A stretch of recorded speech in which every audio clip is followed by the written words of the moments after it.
ধরুন একটা ছোট ব্যবসা আছে, স্বপ্ন দেখছেন একদিন এটা সারা বিশ্বে ছড়িয়ে পড়বে। স্বপ্নটা দারুণ, তাই না?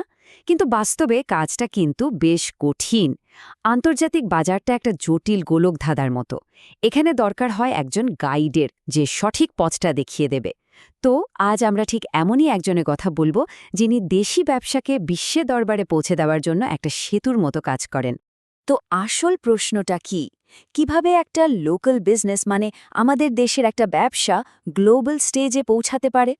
চলুন তো এই প্রশ্নটার উত্তর খোঁজা যাক। আর সেটা আমরা করব একজন খুবই অভিজ্ঞ কনসালটেন্টের কাজের মধ্য দিয়ে। আচ্ছা, যার কথা এতক্ষণ বলছি, চলুন তার সাথে পরিচিত হওয়া যাক।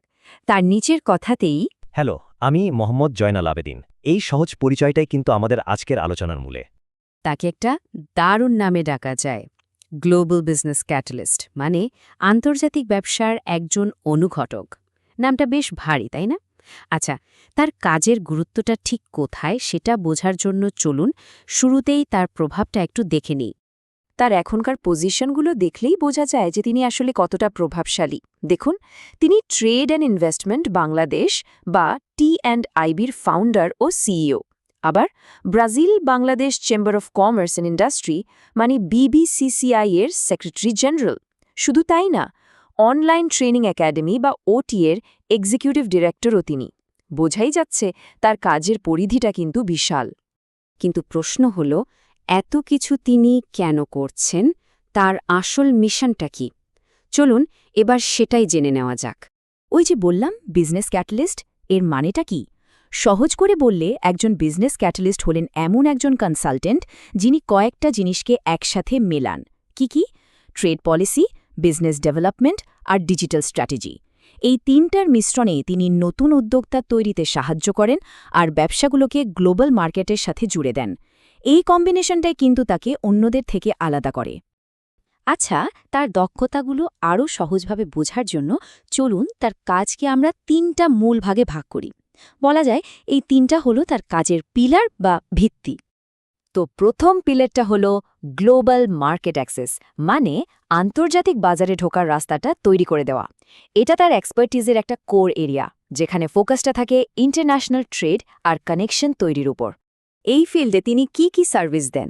যেমন ধরুন, এক্সপোর্টের জন্য কোন মার্কেটটা বেস্ট হবে সেটা ঠিক করে দেয়া, বায়ার আর সেলারের মধ্যে যোগাযোগ করিয়ে দেওয়া, যাকে বলে ম্যাচমেকিং, এক্সপোর্টের জন্য যে বিশাল সব ডকুমেন্টেশন লাগে সেগুলোতে গাইড করা, আবার বিভিন্ন ট্রেড ফেয়ার বা ডেলিগেশনে সাপোর্ট দেওয়া, আর অবশ্যই আন্তর্জাতিক আইনকানুন মেনে চলার জন্য স্ট্র্যাটেজি বানানো। মানে বিদেশি বাজারে যাওয়ার পথে যত কাটা আছে সেগুলো সরানোর কাজ করেন তিনি।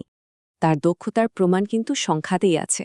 যেমন বায়ার সেলার ম্যাচমেকিংয়ে তার প্রফিসিয়েন্সি লেভেল 90% আর এক্সপোর্ট মার্কেট সিলেকশনে 85%। এই নাম্বারগুলোই কিন্তু বলে দেয় তিনি তার কাজে কতটা দক্ষ। ওকে, এবার আসা যাক তার দ্বিতীয় পিলার বা স্তম্ভে, আর সেটা হলো ডিজিটাল স্ট্র্যাটেজি ও ব্র্যান্ডিং। এখান থেকেই বোঝা যায় যে তার কাজের ধরনটা কতটা মডার্ন। তিনি ব্যবসার গ্রোথের জন্য ডিজিটাল টুলসকে দারুণভাবে কাজে লাগান। তার ডিজিটাল সার্ভিসের লিস্টটাও কিন্তু বেশ লম্বা। ওয়েবসাইট ডেভেলপমেন্ট থেকে শুরু করে সার্চ ইঞ্জিন অপটিমাইজেশন বা SEO, সোশ্যাল মিডিয়া ম্যানেজমেন্ট, ভালো কন্টেন্ট তৈরি, সবই আছে। শুধু তাই নয়, ফেসবুক, গুগল বা ইউটিউবের মতো প্ল্যাটফর্মে পেড অ্যাড ক্যাম্পেইন চালিয়েও তিনি ব্যবসাগুলোকে একটা শক্ত অনলাইন আইডেন্টিটি পেতে হেল্প করেন। আর ডিজিটাল ওয়ার্ল্ডেও তার দক্ষতা কিন্তু চোখে পড়ার মতো।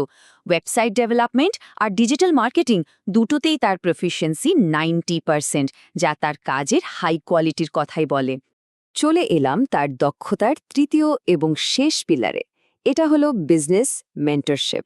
মানে তিনি শুধু পরামর্শই দেন না, একেবারে সরাসরি একজন গাইড বা অ্যাডভাইজার হিসেবে উদ্যোক্তাদের পাশে থাকেন। তার মেন্টরশিপের ব্যাপারটা কিন্তু দারুণ। একটা ছোট্ট আইডিয়া থেকে কিভাবে একটা পুরো স্টার্টআপ দাঁড় করানো যায় সেই পুরো জার্নিটায় তিনি গাইড করেন। এছাড়া বিজনেস প্ল্যানিং, মার্কেটে ঢোকার স্ট্র্যাটেজি, ব্র্যান্ডিং আর কিভাবে একটা টিকে থাকার মতো বিজনেস মডেল তৈরি করা যায়, এই সব কিছুতেই তিনি উদ্যোক্তাদের সরাসরি হেল্প করেন। তো এত সব দক্ষতা তিনি কিভাবে অর্জন করলেন? চলুন এবার তার ক্যারিয়ার জার্নিটা একটু সংক্ষেপে দেখে আসি, তাহলেই ব্যাপারটা পরিষ্কার হয়ে যাবে।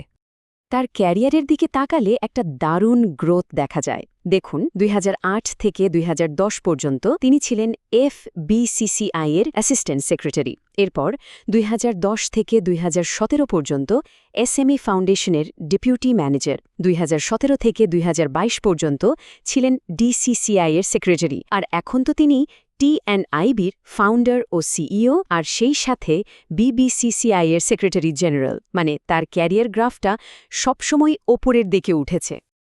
আচ্ছা, অনেক কথা তো হলো। এবার চলুন তার সাফল্য আর অভিজ্ঞতাকে কয়েকটা নাম্বারে দেখে নেওয়া যাক। এই ফিল্ডে তার অভিজ্ঞতা 18 বছরেরও বেশি। আর এই লম্বা সময়ে তিনি 150রও বেশি প্রজেক্ট ডেলিভার করেছেন। আর তার হ্যাপি ক্লায়েন্টের সংখ্যা 145-এরও বেশি। শুধু তাই নয়, কাজের জন্য পেয়েছেন 3টিরও বেশি অ্যাওয়ার্ড। এই সংখ্যাগুলোই কিন্তু তার সাকসেস স্টোরি বলে দেয়। তো পুরো আলোচনা থেকে আমরা কি বুঝলাম?